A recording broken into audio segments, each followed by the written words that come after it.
बच्चों देखते हैं आज का जो है ये class mathematics bye Hariram Singh 13/5/2020। अभी प्राकृतिक संख्याओं का अध्ययन कर रहे थे और उसमें प्रॉपर्टीज ऑफ नेचुरल नंबर्स के बारे में हमने अध्ययन किया था। इस कक्षा में हम कुछ प्राकृतिक संख्याओं के संदर्भ में हम कुछ पाठ्य बिंदु पर अध्ययन करेंगे। एक हमारा जो महत्वपूर्ण होता है एक कंसेप्ट है पूर्ववर्ती संख्या।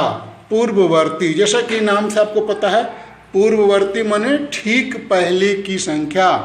देखिए यहाँ भी लिखा है ठीक पहले वाली संख्या प्रीडिसेसर बोलते हैं।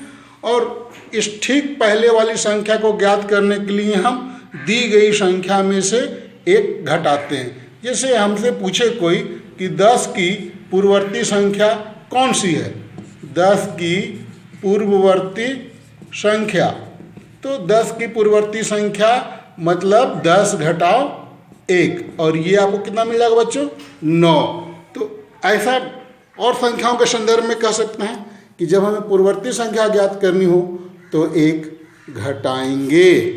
ध्यान दें, पूछा जाएगा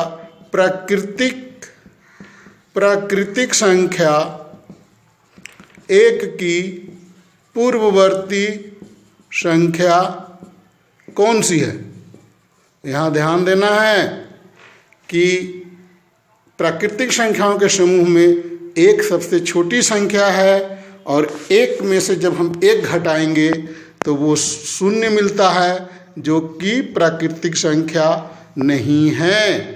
अतः हम कहेंगे कि प्राकृतिक संख्या 1 की पूर्ववर्ती संख्या नहीं होती। 1 की प्राकृत संख्या, अगर पूर्ण लिख दे तो हो जाएगा, लेकिन प्राकृत संख्या 1 की पूर्ववर्ती संख्या नहीं होती, ये याद रखना है।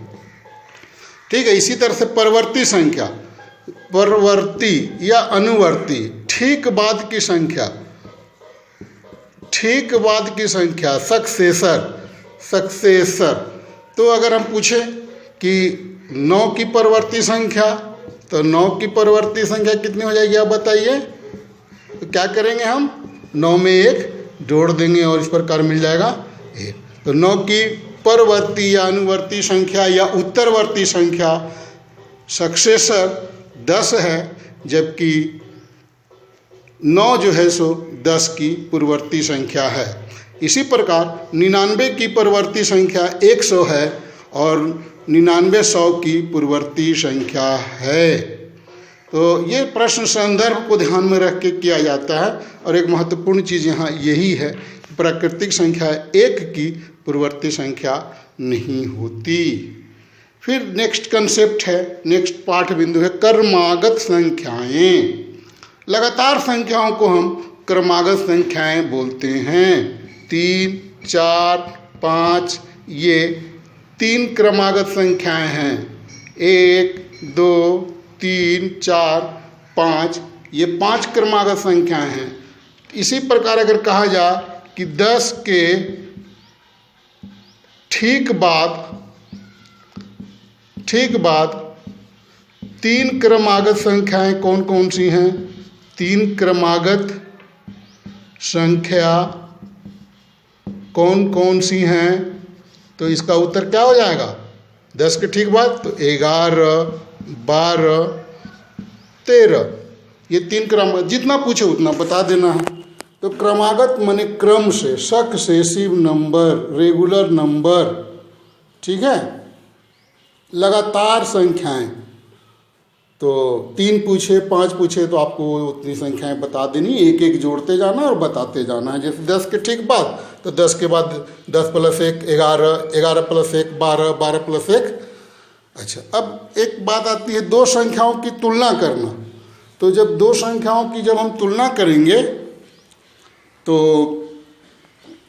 2 संख्याओं की तुलना करेंगे बच्चों, तो उसमें पूछा जाएगा कि आप बताइए कि दोनों संख्याओं में से बड़ी कौन सी संख्या है। ये थोड़ा सा विस्तृत चैप्टर है और यहाँ पर ध्यान देना है। अगर 3 और 5 में बड़ी कौन है, बड़ी संख्या पर गोल घेरा लगाए तो 5 बड़ी है। लेकिन 13 और 26 में बड़ी कौन है, तो निश्चित रूप से 26 बड़ी संख्या है, 2 अंक यहाँ भी है, 2 अंक यहाँ भी है। इसका इकाई का अंक 3 है, इसका 6 है, किंतु इसका दहाई का अंक 2 है, इसका इकाई का अंक 1 है। तो दो संख्याओं में जिस संख्या की दहाई का अंक अधिक होगा वो संख्या बड़ी हो जाएगी, भले ही इकाई का अंक उसका छोटा क्यों ना हो।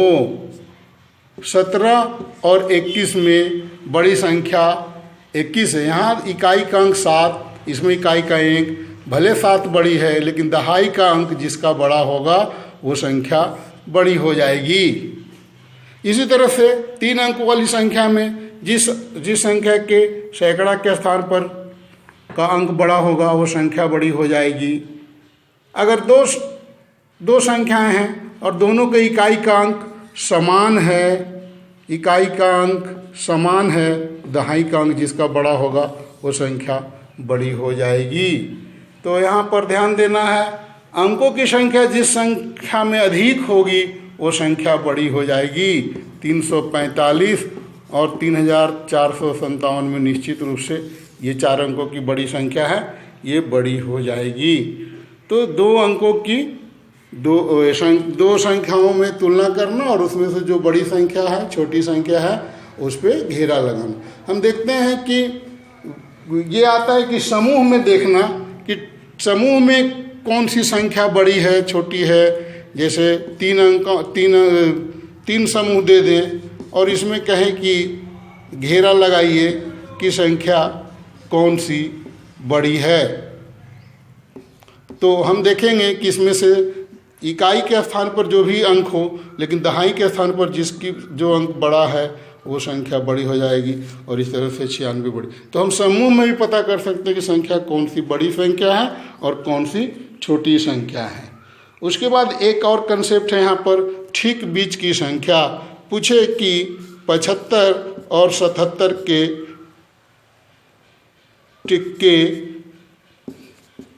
ठीक बीच की संख्या। तो ठीक बीच की संख्या देखते हैं, 75 77 के बीच में 76 है, तो ये 76 ठीक बीच की संख्या हो गई। हम 75 और 79 के बीच में अगर हम पता करें तो 75 और 79 के बीच में है 76, 77, 78 और फिर 76 और 78 के बीच में ठीक है 77। तो हम कह सकते हैं कि इस 75 और 79 के बीच ठीक बीच की संख्या जो है सो 77 है। ठीक है। अब एक और है आरोही क्रम और अवरोही क्रम।